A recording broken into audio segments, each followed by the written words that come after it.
Welcome, beautiful friends, to the Way of Mastery. Oops, I forgot. Let me try this again. Welcome, beautiful friends, to the Way of Mastery. You know, we had Rosie Maria's birthday party the other day, and Ted and Leslie were nice enough to bring these hats along. Of course, I made a dunce cap out of mine really quickly. You know, I really don't know what a single thing is or is for. And there's great peace living in that divine ignorance. It's great peace to live in not knowing and rest in silence and let every knowing that needs come. Great wisdom comes when we don't know. So anyway, this lesson tonight, lesson number 10, we're channeling, the way is easy and without effort. Can this pathway get any better? Oh my gosh. The way is easy and without effort. How exciting is this? Wow. I mean, this whole way of the heart is about, here's the truth. No matter what you've thought in the world, no matter what the world has taught you, here's the truth. And it's exciting stuff. So are you willing to be divinely ignorant? Purposefully, joyfully. Our thinking mind thinks its whole existence depends on its intelligence and its wisdom. Man, that thing get you in trouble all the time because you're always having to learn more. No matter how much you think you know, it's never enough, is it? That hungry ghost, I got to learn more, I got to learn more, I got to learn more. Ooh, another book, I got to go read another book. You might know that feeling? It's damn exhausting, isn't it? Oh my gosh. So are you willing to rest in divine ignorance? It's very peaceful. You know, great wisdom will come, but you'll know you can't claim it as yours. You were just joyful to be the channel. Cool stuff. So, I actually got us started tonight before I was fully prepared. I just got excited. I had my dunce cap and I was like, I gotta go. I gotta go right now. So, please give me a moment while I catch up here. Oh, that's lesson 9. Yeah, I'm really behind here.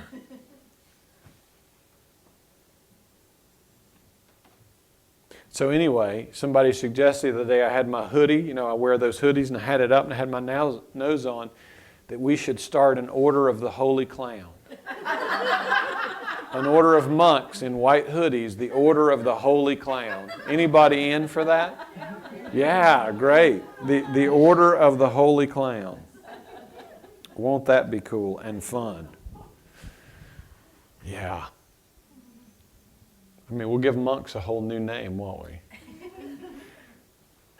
Clowns too. What's that? Clowns too. Yeah, clowns too. All right.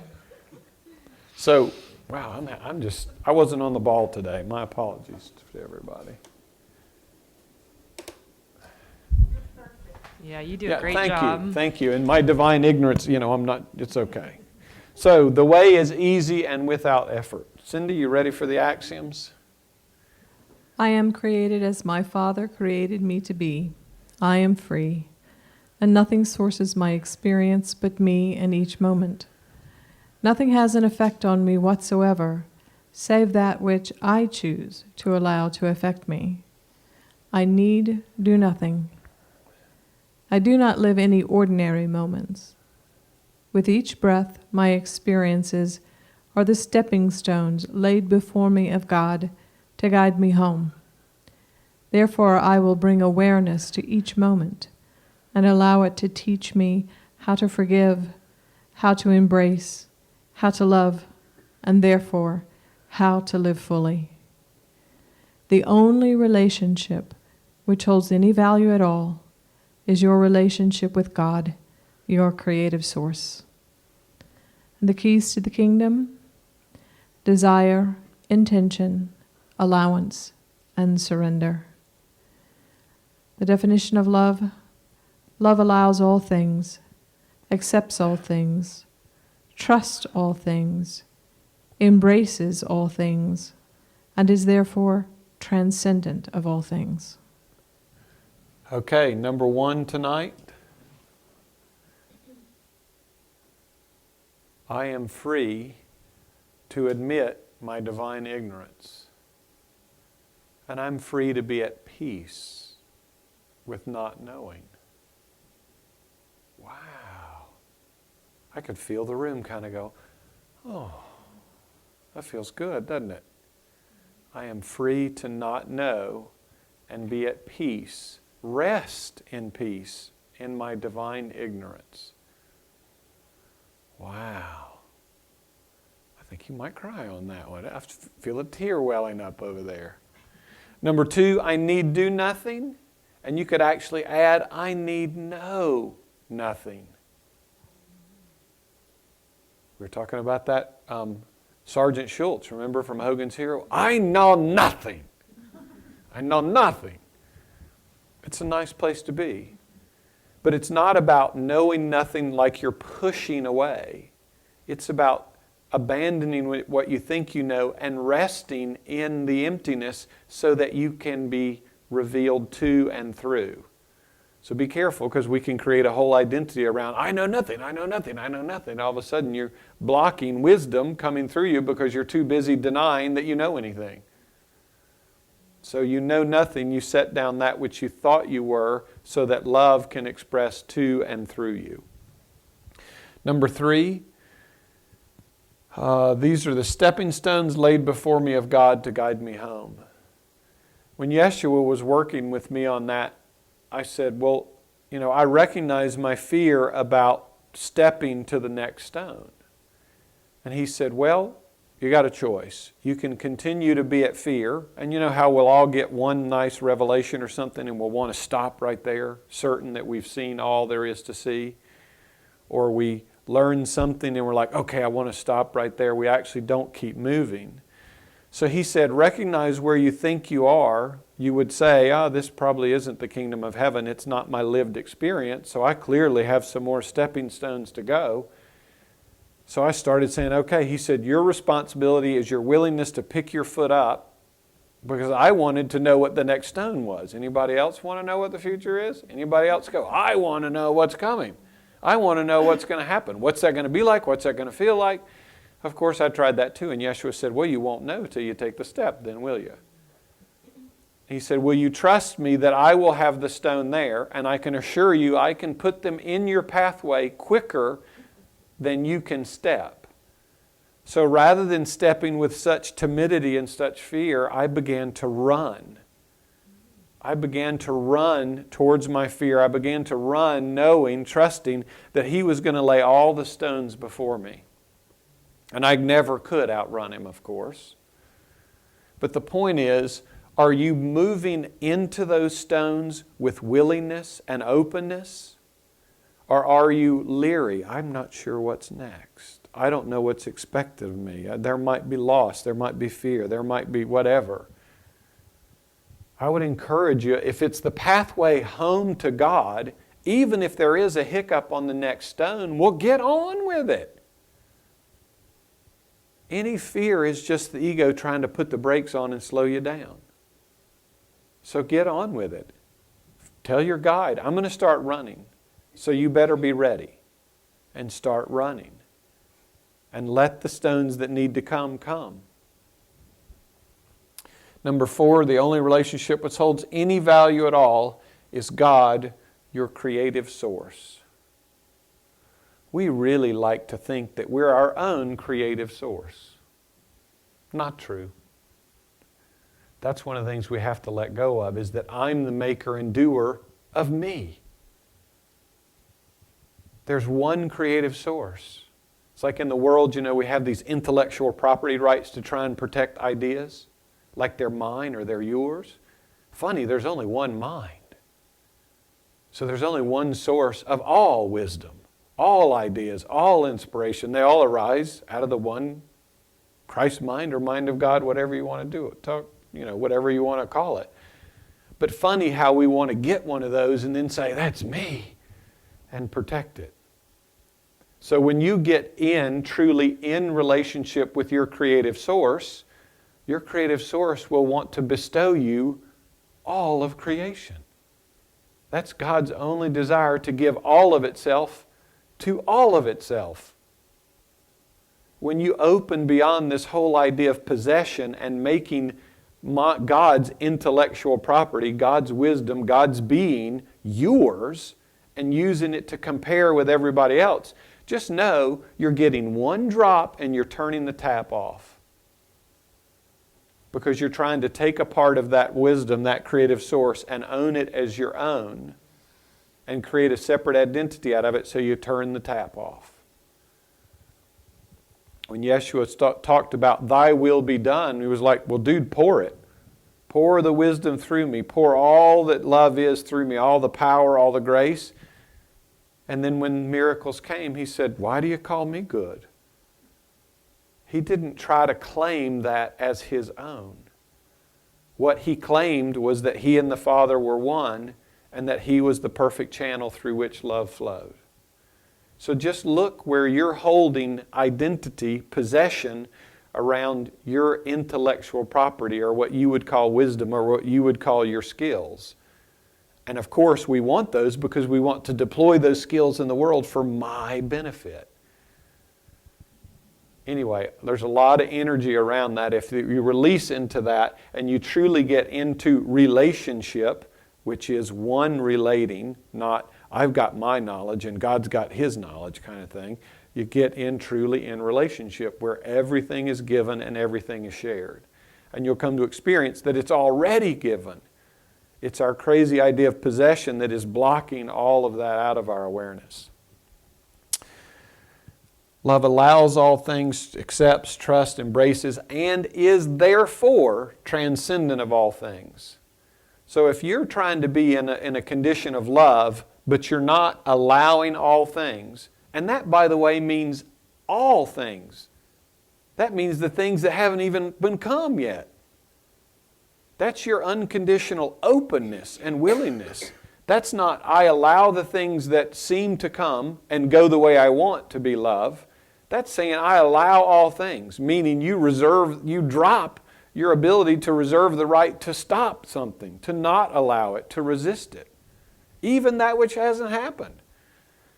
So then you're saying, I'm willing to, okay, I'll allow all, and then when part of all shows up, no matter what it looks like, acceptance.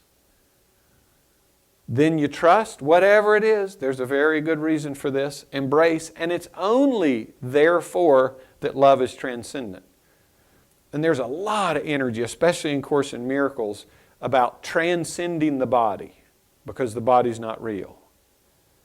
It's not that we want to transcend the body, and a lot of this New Age stuff about ascending away from the body. It's about bringing your transcendence to the body and through the body into the world. That's what he meant by being in the world but not of it. You wake up to your eternalness as Spirit, Christ, God, whatever you want to call it, and you descend heaven to earth. You embody that transcendence as the nature of your consciousness in the world. So it's not about pushing the body away, rather it's inviting Spirit to come and dwell amongst us. So don't be, wake up to your transcendence and then bring it and give it to everybody. Please. It's not about trying to get away from anything. Kristen's back. It's channeling night. My beautiful friend Kristen Shelley, she's a hypnotist. And she does this cool thing about hypnosis to awaken. Isn't that cool? So she gets some inspiration and she extends beautiful teachings. She's used some Course in Miracles. She's used some Way of Mastery. She told me tonight she's got something coming with some of Gary Renard's work. And it's all free on her website. So she's not going to hypnotize us tonight. But if you want to go participate with some of that work, I would encourage you to do so. So she's going to do her thing. When she's finished, I'll play the Lord's Prayer. It'll go through twice, and then I'll go straight into the channeling. So you won't see the divine, ignorant, holy clown until the very end. And that'll probably be just fine with anything. Did I cover everything for you? Yes. Okay. Well, then it's all on you, my friend. Hi. It's so nice to be here. I just wanted to take a moment tonight and just describe the conscious critical mind. John Mark's done this a million times, but there was a beautiful analogy is that John Mark's hat is green. But if you were a child and you told that child that the hat was yellow, the child would completely believe it. But once the child knew the hat was green, there's no way you could convince the child that the hat was yellow. So that's the conscious critical mind. It's always there to define and understand the world for us in a way that we've been programmed. And a lot of what we've been learning through John Mark and other teachers is to deprogram ourselves. So the reason I think hypnosis can be a tool is that it does reseed the conscious critical mind.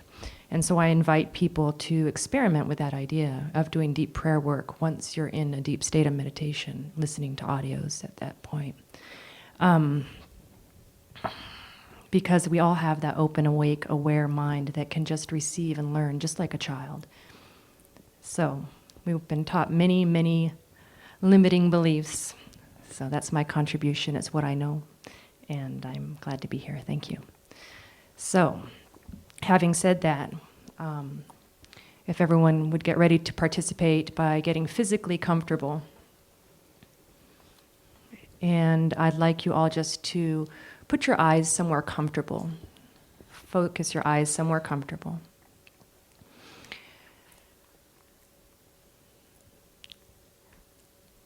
And I'd like you to choose one spot to look at, whatever spot you'd like. And I'd really like you to keep focused on that one spot right now. I'd like you to keep your attention on that spot and not to let your attention waver from that spot. So right now we're fixating your conscious mind. While you're focusing on that spot and not losing track of that spot, what I'd like you to do is begin to allow your body to relax. I'd like you to begin to allow your muscles to soften and relax. And please keep consciously focused on that one spot. And as you do, just begin to allow the muscles of your face to soften and relax. And as you refocus on that one spot, make any adjustments you need to make to become even more comfortable, more calm. And right now, as you're focusing on that one spot, just become aware of the bottom of your feet. Just take your awareness to the bottom of your feet while you keep your conscious mind focused on that one spot. Good. So what I'd like you to do right now as you begin to allow your body to relax down even further, I'd like you to allow your focus of that spot to, as if you're looking through the spot, release your focus and look at the spot in a vague and dreamy way. Good. And just the next time you blink, you can just allow your eyes to gently close and just allow yourself to sink down into your body and into your breath. Just bringing your awareness right now down into your breath as it moves gently in and out of your body.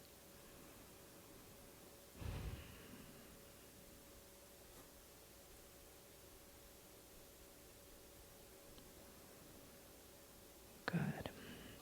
And now I would just like you to imagine a strong yellow light just radiating from your heart. Just pretend and imagine there's a strong yellow light and it's beaming out of your heart into this room.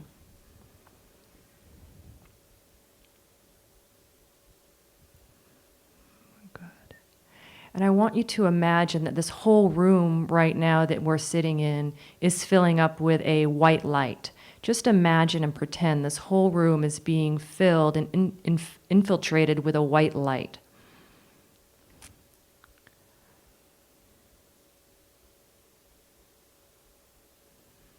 Imagine that white light now is moving up into your mind region. The light is rising up towards the ceiling. The whole room is being filled now with a white light. Now I'd like you to imagine that white light is like a fog, that we're all sitting in this room in a white fog bank, calm and quiet.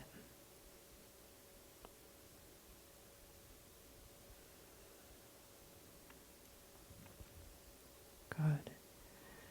Now, just for a moment, I'd like you to allow me to paint a picture in your mind.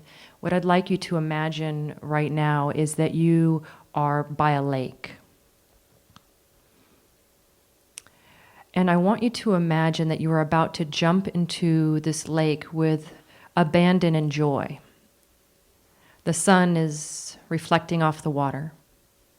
There's trees all around.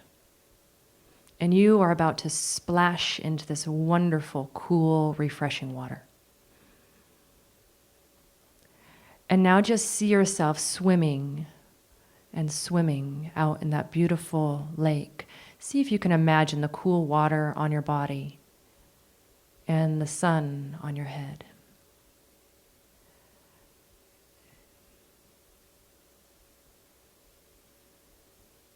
Imagine turning and floating on your back now and just releasing and softening the muscles of your body.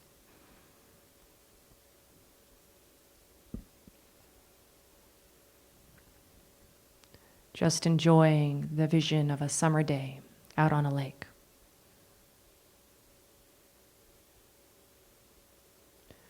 And I'd like you to erase that image completely from your mind, and I'd like you to allow your consciousness just to be aware of my voice as we sit in this room right now. And while we're all fully here, fully present right now, feeling more and more relaxed, I'm just going to guide us in one last exercise. I would love you to imagine a beautiful set of marble stairs. And this is a hypothetical, imaginary set of stairs.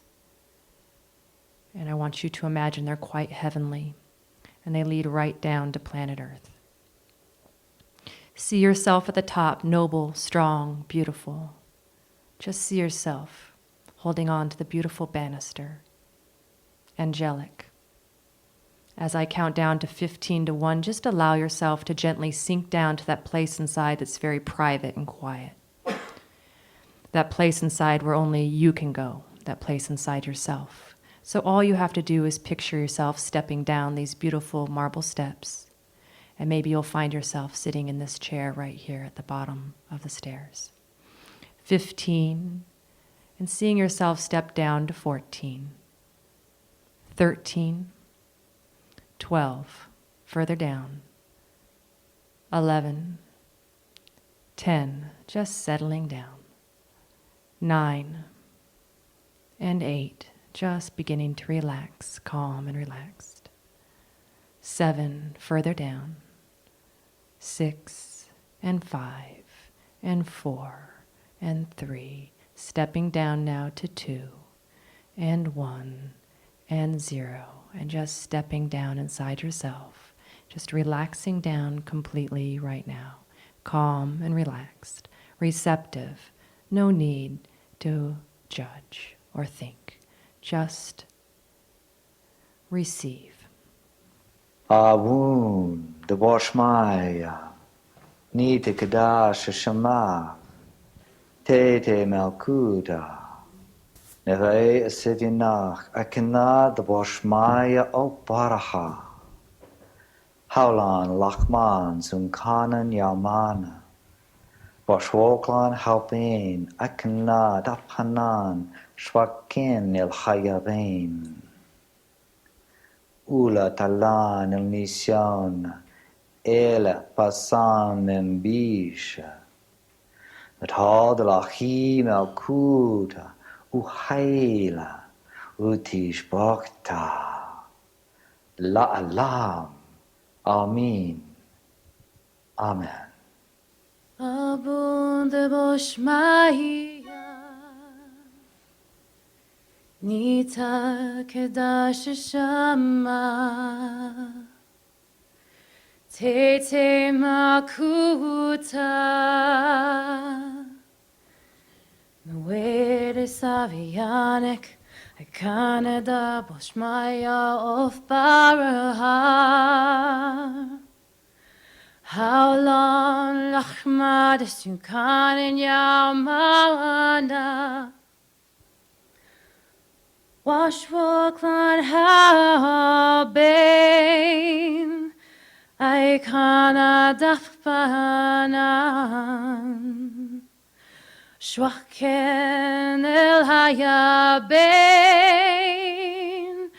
Ula talan Destiona e la person min bisha Metal de la kimakuta Uhaila Utishbokta La alam Amin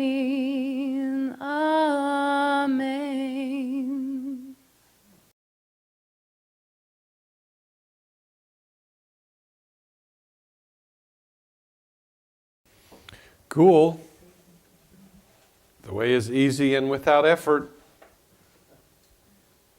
If you'll just close your eyes, take a deep breath, move your awareness kind of into your heart, and just feel there.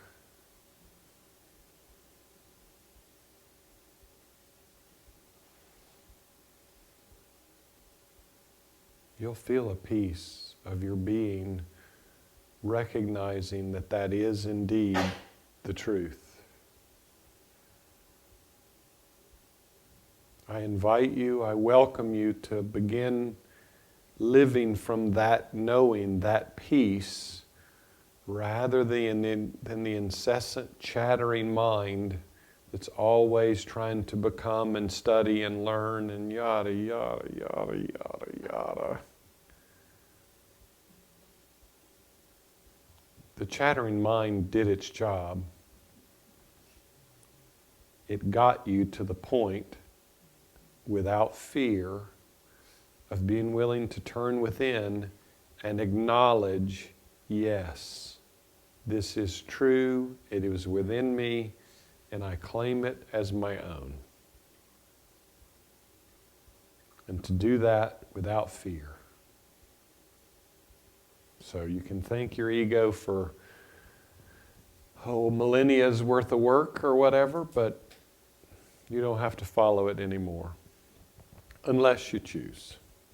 So next week, we will begin deepening this lesson, and we'll have fun doing that, I hope. I'm going to have fun. You're welcome to have fun with it or not. But he gave some very important practices to add to the 5 minutes of abiding as Christ, which was the closing of lesson 9. And he's asking now that at the end of that 5 minutes we invite, how might I extend my treasure this day? And he was very clear to clarify that extending treasure is of things eternal, not how can I find more stuff in the world or more pleasure in the world for me. How can I extend my treasure by creating the things of eternity, be it through forgiveness or communion or whatever, and living in that. It's really cool, the kind of stuff that comes. Get a clown nose and go to the grocery store. I mean, who knows? I mean, don't limit what the ego's idea is of what will come. Really be willing to ask the question, and you'll see, and then go do it. Just try it. Why not? So you're welcome to add that to your practice. Because of course, you can add to that which will be yours forever, or you can continue striving for that which will be left behind with the body. Your choice. And they say you can't take it with you. Oh, but you can cultivate here much, much, much that you will take with you forever. Cool. If you wish. Questions, comments, anyone tonight? Anyone? Good. He mentioned it. All answers are already within. Stephen and I were talking before we started. When Stephen and I first met, there were lots of questions, lots of questions, lots of questions. So we met him initially with the answers to his questions. And then we began very gently to ask him to inquire within, without rejecting his question. If there were still questions, we weren't going to leave him hanging. But we continued to move him within. And tonight he said, I can't even think of the last time I had to call with a question. Because he's finding his own truth. And that's worth way more than hearing an answer from me or even from Yeshua. So we encourage you to cultivate that and begin to trust it. It comes with its own sense of knowingness. But I'll give you a tip, because it's interesting. We can ask a question and go within, and we'll get an answer that we know is true and feels true for us. Don't think that that's the fullest extent of the truth. You may be getting all that you're currently able to realize or make real for you in that moment. They talked about this spiral of consciousness. Don't take an answer that you from a year ago or a revelation from a year ago and say that's the fullest extent of the truth. Rather, welcome always ever deepening. Remember, it's infinite, so always welcome ever deepening revelation. So what you might have got as a truth to the answer to your question may accommodate you for a quarter turn on the spiral. And then it becomes an anchor weighing you down. So be willing to let those go. Be willing to constantly come with holy and empty hands so you're constantly renewed. Let go of the ego's idea that, again, trying to acquire knowledge. So we give you that as a tip if you choose to use it. And you can ask, what questions were answered for me that brought me peace that now are encumbrances to me moving forward? And you'll probably see, or you'll hear, or you'll feel, or it'll come into your awareness pretty quickly. Because it's, it's year-old or decades-old spiritual knowledge isn't worth a dang to you. Not right now. So, if you want to speed up your journey of remembrance, you're welcome to spend some time here. Rosie Marie is having a good time. We're quantum leaping together. It's a whole lot of fun. You're welcome to come sit, call me, Skype, whatever. Had one this morning, another one of these joint listening sessions. And I mean, just the clarity with which this beautiful sister heard truth arise from her own being. It's hard to deny it when it comes authentically from within. Just magnificent stuff. We've got our retreat in New Hampshire scheduled. It's on the website. You can go to the One Who Wakes website. There's a little banner up the very top that says Retreats and Workshops. You can click that if you're interested in joining us in New Hampshire, or if you want to invite us to come do a retreat or workshop somewhere else. Love offering. Oh my gosh, all we offer is love here, I think. I don't know. But it sure feels that way. If you're so moved, would you please put a donation in the basket? We are sustained completely by love and by your generosity. If you're watching online, you can go to onewhowakes.org. In the upper right-hand corner is a give button. You can click that and make a donation online. But now I want to talk to you about the Mass of Christ Day. Not Christmas, a Mass of Christ Day. I mentioned last week just how beautiful that we've been doing this over a year, but everything has come together just perfectly with this lesson so that we can do the initiation of Christ together on the Mass of Christ Day morning. I don't need to plan. That's the whole thing. That's how perfect it is. So, for those of you who are interested, we did the channeling tonight. Next Tuesday we will do deepening number 1. On Friday the 20th, instead of doing a movie or dialogue, we're going to do deepening number 2. And then on Christmas Eve, or Mass of Christ Eve, we're going to do deepening number 3. And then on Christmas morning, or Mass of Christ morning, the 25th, we will do, as a group, the initiation. You will need to be here physically. If you can't come to this location, like you said, do it yourself or get a group together and do it. This place isn't special. You're Christ. The initiation will meet you where you're at. So we're going to have a nice celebration afterwards. This is an RSVP event, please, so Cindy can plan, and we'll probably be getting some other help from people. So that's the plan for our Mass of Christ Day if you choose to participate. And I feel a lot of excitement out there about this. Yeah, cool. We're going to have a lot of fun. I'm grateful to our brother for channeling this pathway. I'm grateful to your willingness to hear it, to embody it. And despite what the ego tells you about your spiritual path, just take a moment and realize what you've brought into your conscious awareness. We're keen to get on the ego's bandwagon when it starts bitching and complaining, I'm not good enough or whatever. But the pathway of all pathways, the last pathway any soul will ever need in time and space, is here. And look around. We've got a lot of loving support to do this together. So Celebrate yourself for that. Celebrate, I'm a master creator and I've brought my own recognition. Woohoo! We love you with an absolutely infinite love and a perfect, perfect peace. Blessings and a wonderful good night.